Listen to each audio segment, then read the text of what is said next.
प्रीत जहां की रीत सदा। नमस्कार, आप देख रहे हैं डीएनपी इंडिया। दोस्तों, हिंदी सिनेमा के दिग्गज अभिनेता और फिल्म जगत के सर्वोच्च सम्मान दादा साहब फाल्के से सम्मानित मनोज कुमार साहब का आज 84वां जन्मदिन है।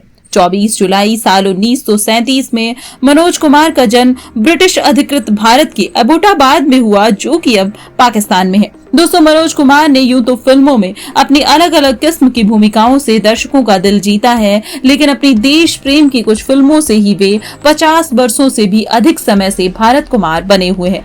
एक ऐसे भारत कुमार कि आज तक कोई और अभिनेता भारत कुमार नहीं बन सका। हिंदी सिनेमा में वैसे तो पिछले 25 वर्षों से मनोज कुमार ने किसी फिल्म में अभिनय नहीं किया है, जबकि उनकी पिछली सफल रिलीज फिल्म क्रांति आई थी, जो कि 39 साल पहले रिलीज हुई थी। लेकिन मनोज कुमार आज भी फिल्म इंडस्ट्री का वो नाम है जिन्हें पुरानी पीढ़ी के ही नहीं बल्कि नई पीढ़ी के लोग भी अच्छे से जानते हैं। बड़ी बात ये भी है कि मनोज कुमार आज भी भारत कुमार के नाम से मशहूर है। साल 1967 में जब उन्होंने निर्माता निर्देशक के रूप में अपनी पहली फिल्म उपकार बनाई थी, तब मनोज कुमार ने अपने कैरेक्टर का नाम भारत रखा था, जिस बात को आज 53 साल हो गए हैं। लेकिन आज तक फिल्म संसार में कोई दूसरा भारत कुमार नहीं बन सका।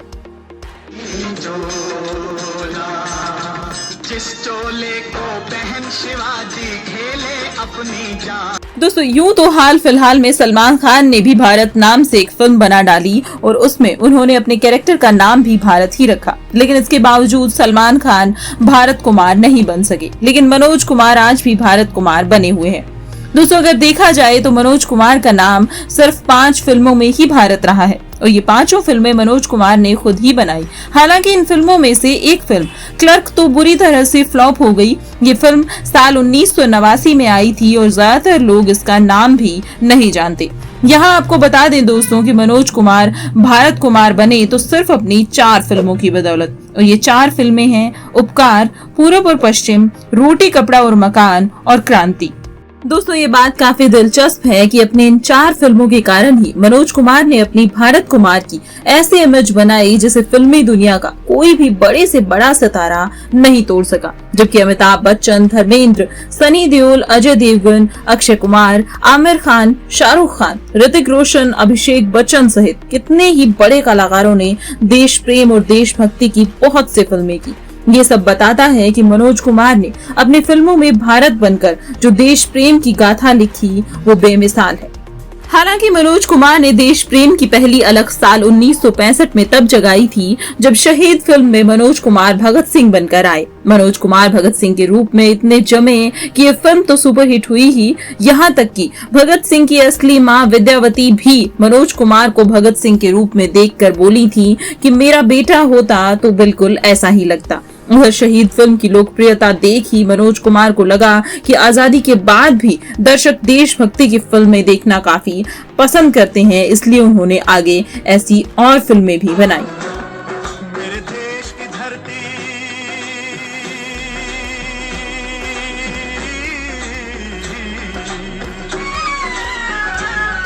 मेरे देश की धरती। एक बार की बात है, मनोज कुमार बताते हैं कि शहीद फिल्म के बाद तत्कालीन प्रधानमंत्री लाल बहादुर शास्त्री ने उन्हें फोन किया और किसान और सैनिक को लेकर एक फिल्म बनाने को कहा। शास्त्री जी का नारा भी था जय जवान जय किसान। उनके कहने पर ही मनोज कुमार ने जय जवान जय किसान के संदेश को लेकर उपकार बनाई और ये फिल्म सुपरहिट हो गई। फिल्म को राष्ट्रीय पुरस्कार भी मिल गया। उपकार के बाद उन्होंने दूसरी फिल्म बनाई पूरब और पश्चिम, और उसमें भी उन्होंने अपना नाम भारत ही रखा। भारत का रहने वाला हूँ, भारत की बात सुनाता हूँ। असल में पूर्व और पश्चिम से तो मनोज कुमार भारत कुमार के रूप में और भी ज्यादा लोकप्रिय हो गए। इसका एक कारण ये भी था कि इस फिल्म के लिए इंदिवर ने एक गाना लिखा था, भारत का रहने वाला हूँ, भारत की बात सुनाता हूँ, और ये गीत उस समय इतना लोकप्रिय हुआ कि हर किसी की जुबान पर ये गीत चढ़ गया। आज भी ये गीत इतना लोकप्रिय है कि हमारे स्वतंत्रता दिवस और गणतंत्र दिवस पर ये रेडियो, टीवी सहित स्कूल, कॉलेज आदि के समारोह में खूब गाया और बजाया जाता है। इसके बाद मनोज कुमार अपनी फिल्म रोटी कपड़ा और मकान तथा क्रांति में भी भारत बनकर आए। इन 2 फिल्मों ने भी दर्शकों पर अपना जादू जमकर चलाया। रोटी कपड़ा और मकान में मनोज कुमार के साथ अभिनेता अमिताभ बच्चन और शशि कपूर भी थे, जबकि क्रांति में उनके साथ दिलीप कुमार थे। मनोज कुमार जबरदस्त प्रशंसक थे दिलीप कुमार के। साथ ही दिलीप कुमार ने मनोज कुमार के शुरुआती दिनों में उनका मार्गदर्शन भी किया था। मनोज कुमार को अपनी इन्हीं फिल्मों और भारत कुमार की छवि के कारण भारत सरकार ने जहां साल 1992 में पद्मश्री से सम्मानित किया, वहां साल 1916 में मनोज कुमार को फिल्म जगत के सर्वोच्च सम्मान दादा साहब फाल्के से भी सम्मानित किया गया। दोस्तों, मनोज कुमार बताते हैं कि उनके नाम के साथ भारत कुमार जुड़ना एक खुशी की बात भी है, लेकिन साथ ही साथ इस नाम का उनके ऊपर एक बोझ भी है। उन्होंने बताया कि एक बार वे अपने परिवार के साथ किसी रेस्टोरेंट में खाना खाने गए और खाने का ऑर्डर देने के बाद वे सिगरेट पीने बैठ गए। वे बड़े सुकून से सिगरेट पी रहे थे, तभी सामने बैठी एक लड़की बड़े गुस्से में उनके पास आकर बोली कि आप कैसे भारत कुमार हैं? भारत कुमार होकर सिगरेट पीते हैं? उस लड़की की ये बात सुनकर मनोज कुमार और उनका परिवार दंग रह गया। मनोज कुमार बताते हैं कि वे उस लड़की की उस बात का कोई जवाब नहीं दे पाए। उन्होंने तभी सिगरेट फेंक दी और उसके बाद उन्होंने कभी सिगरेट नहीं पी। दोस्तों, अगर देखा जाए तो ये सच ही है कि कोई कलाकार किसी इमेज में बंध जाए तो उसके लिए सार्वजनिक जीवन कुछ मुश्किल हो जाता है। हो तो बढ़ जाती है कीमत मौसम की। दोस्तों, मनोज कुमार को भारत कुमार होने से जहां सार्वजनिक जीवन में सिगरेट पीना महंगा पड़ गया, वहीं उन्हें अपनी कुछ बेहतरीन भूमिकाओं के चलते जीवन में अच्छे अनुभव भी मिले। उपकार के रिलीज होने के कुछ महीने बाद की ही बात है। मनोज कुमार ने एक सुबह अपनी खिड़की से बाहर झांक कर देखा तो अच्छी खासी बरसात हो रही थी। तभी उन्होंने देखा कि उनके गेट पर बरसात में भीगता एक लड़का भी खड़ा है। मनोज कुमार ने गेट पर खड़े चौकीदार को बुलाकर पूछा कि ये लड़का कौन खड़ा है। चौकीदार ने बताया कि ये तो सुबह 4 बजे से ही खड़ा है और कह रहा है कि हम राजस्थान से आए हैं और उसके पिताजी आपसे मिलना चाहते हैं।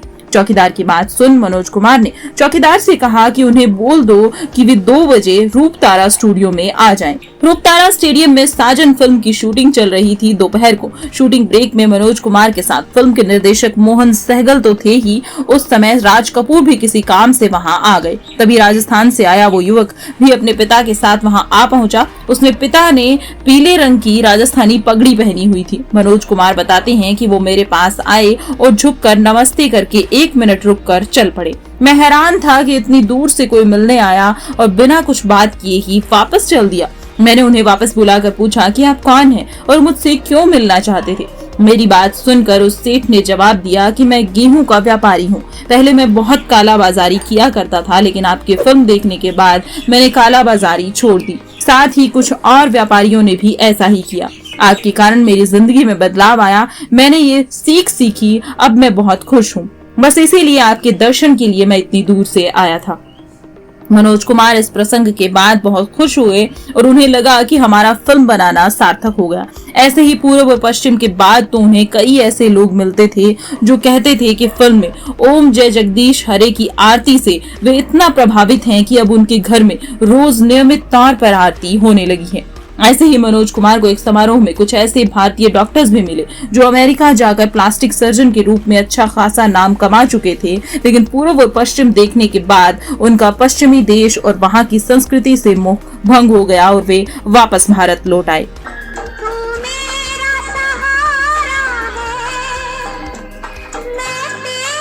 मनोज कुमार की इन फिल्मों के साथ उनकी शोर फिल्म भी इतनी ही बेहतरीन थी जो बरसों पहले ध्वनि प्रदूषण के कारण विकलांगों की जिंदगी की समस्या को भी बहुत ही खूबसूरती से दिखाती है। फिल्म में संतोष आनंद के लिखे मधुर गीत एक प्यार का नगमा है का जादू आज भी बरकरार है।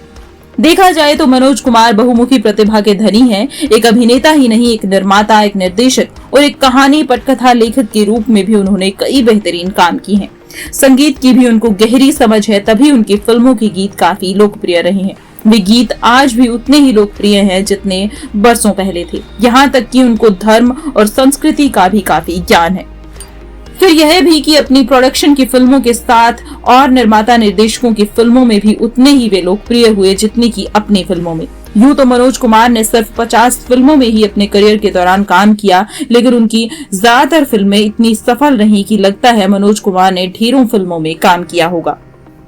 उनके खाते में वैसे तो एक से एक नायाब फिल्म है, जैसे हिमालय की गोद में, हरियाली और रास्ता, नीलकमल, वो कौन थी, अनीता, गुमनाम, पहचान, बेईमान, पत्थर के सनम, दो बदन, आदमी, यादगार, सन्यासी, 10 नंबरी, अमानत और शिरडी के साईं बाबा। दोस्तों इन दिनों मनोज कुमार अपने घर में अपने परिवार और अपनी पुरानी यादों के साथ बहुत खुश हैं। वे पिछले कुछ बरस से अपनी 2 फिल्मों के प्रोजेक्ट पर भी काम कर रहे हैं। उनकी दिली इच्छा है कि वे एक और अच्छी फिल्म बनाएं, लेकिन उनकी सेहत उनका पूरी तरह से साथ नहीं देती। फिर भी वे नई फिल्में भी देखते हैं और अपने किसी न किसी काम या किताब पढ़ने और टीवी देखने में बिजी रहते हैं। जिंदगी की ना टूटे लड़ी। दोस्तों मनोज कुमार के जीवन से जुड़े कुछ खास किस्से डीएनपी इंडिया ने आज आपके साथ साझा किए। मनोज कुमार के जीवन और फिल्मी करियर की यूं तो कई बातें सामने आती रहती हैं, लेकिन उनके जीवन से जुड़ा एक खास किस्सा है जो कि उन्होंने खुद ही बताया, और ये है अभिनेत्री नंदा से जुड़ा हुआ। तो चलिए दोस्तों इस किस्से के बारे में भी आपको बताते हैं। दोस्तों 60 और 70 के दशक की मशहूर अभिनेत्री नंदा का 25 मार्च 2014 को निधन हुआ था। नंदा के निधन के समय मनोज कुमार ने खुद बीबीसी से बात करते हुए कहा था कि वो इस अभिनेत्री का उद्धार उनके अंतिम समय तक भी नहीं उतार पाए। मनोज कुमार ने नंदा को याद करते हुए कहा कि मैंने उनके साथ पहली फिल्म बेदाग की थी और वो मुझसे काफी सीनियर थी, पर उन्होंने मुझे कभी इस बात का एहसास नहीं होने दिया। वे कहते हैं कि औरत में एक हिस्सा ममता का भी होता है और नंदा जी में भी इसकी एक साफ झलक दिखाई देती थी। मनोज कुमार ने बताया था कि दूसरी फिल्म जो मैंने उनके साथ की थी वो गुमनाम थी, जिसका थोड़ा बहुत हिस्सा मैंने लिखा था और निर्माताओं के कहने पर मैं उस फिल्म का निर्देशक भी बना था, और इस नाते मुझे नंदा जी जैसी बड़ी कलाकार को निर्देश भी देने पड़ते थे, पर उन्होंने इतनी विनम्रता से मेरे साथ काम किया कि मैं उस दिन के बाद उनका कायल हो गया। मनोज कुमार और नंदा की बेहद चर्चित फिल्म थी शोर। मनोज कुमार ने बताया कि इस फिल्म के लिए वो पहले शर्मिला टैगोर को कास्ट करने वाले थे, लेकिन बात नहीं बन पाई। मनोज कुमार ने कहा कि फिर मैंने स्मिता पाटिल के पास इस किरदार को करने के लिए प्रस्ताव भेजा, पर उन्होंने भी मना कर दिया। तब मनोज कुमार बताते हैं कि मेरी पत्नी शशि ने कहा कि आप नंदा को क्यों नहीं ले लेते। मैंने कहा कि अच्छा नहीं लगता, वो इतनी बड़ी स्टार हैं और जिस काम के लिए औरों ने मना कर दिया तो वो उसे क्यों करेंगी। आगे मनोज कुमार बताते हैं कि फिर मैंने अपनी पत्नी शशि के कहने पर नंदा जी को फोन किया और नंदा जी ने मुझे अपने घर बुलाया और कहा कि मैं एक शर्त पर आपकी इस फिल्म में जरूर काम करूंगी, और वो शर्त ये है कि इस फिल्म के लिए मैं आपसे 1 रुपया नहीं लूंगी। मनोज कुमार कहते हैं कि किसी के एहसान का बदला आप नहीं चुका सकते, लेकिन फिर भी मैंने हर कोशिश की थी कि नंदा जी का एहसान उतार सकूं, लेकिन मैं ऐसा नहीं कर पाया। दोस्तों अभिनेता मनोज कुमार ने एक्ट्रेस आशा पारेख के साथ भी कई फिल्मों में काम किया और ये फिल्में सुपरहिट रही। ये फिल्में थी अपना बना के देखो साल 1962, दो बदन साल 1966 में आई थी, उपकार और साजन साल 1969 में आई थी, और ये फिल्में काफी जबरदस्त रही थी। दोस्तों अभिनेता मनोज कुमार और अमिताभ बच्चन के बारे में भी एक किस्सा मशहूर है। मनोज कुमार ने बीबीसी को खुद बताया कि जब लगातार फिल्मों में असफलता मिलने के कारण अमिताभ बच्चन निराश होकर मुंबई छोड़कर अपने माँ बाप के पास दिल्ली वापस जा रहे थे, तब उन्होंने ही अमिताभ को रोका और अपनी फिल्म रोटी कपड़ा और मकान में मौका दिया। मनोज कुमार बताते हैं कि जब लोग अमिताभ को नाकामयाबी की वजह से ताना दे रहे थे, तब भी मुझे उस पर पूरा भरोसा था कि वो एक दिन बहुत बड़े स्टार बनेंगे। मनोज कुमार ने इस फिल्म का निर्देशन भी किया था। मनोज कुमार ने बताया कि उनकी फिल्म पूर्व और पश्चिम में काम करने के लिए दिलीप कुमार ने अपनी पत्नी सायरा बानो को भी बनाया था। इसके बाद उन्होंने दिलीप कुमार को अपनी फिल्म क्रांति में कास्ट किया था।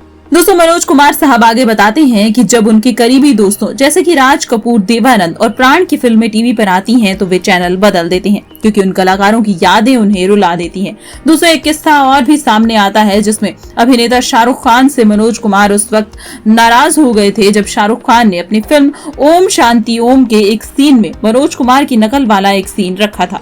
हालांकि बाद में शाहरुख खान ने दावा किया कि उन्होंने मनोज कुमार से माफी मांग ली थी। मनोज कुमार ने बीबीसी को बताया कि शाहरुख से नाराजगी वाली बात अब पुरानी हो गई है और अब वे उस किस्से को भूल चुके हैं। तो दोस्तों आज इस वीडियो के माध्यम से डीएनपी इंडिया ने आपको बताई मनोज कुमार साहब की दास्तां। ऐसी ही और तमाम खास पेशकश के लिए बने रहिए डीएनपी इंडिया के साथ। अगर आपने हमारे चैनल को अभी तक सब्सक्राइब नहीं किया है तो सब्सक्राइब जरूर कर लें, ताकि समय समय पर आपको ऐसी ही इंटरेस्टिंग स्टोरीज मिलती रहें।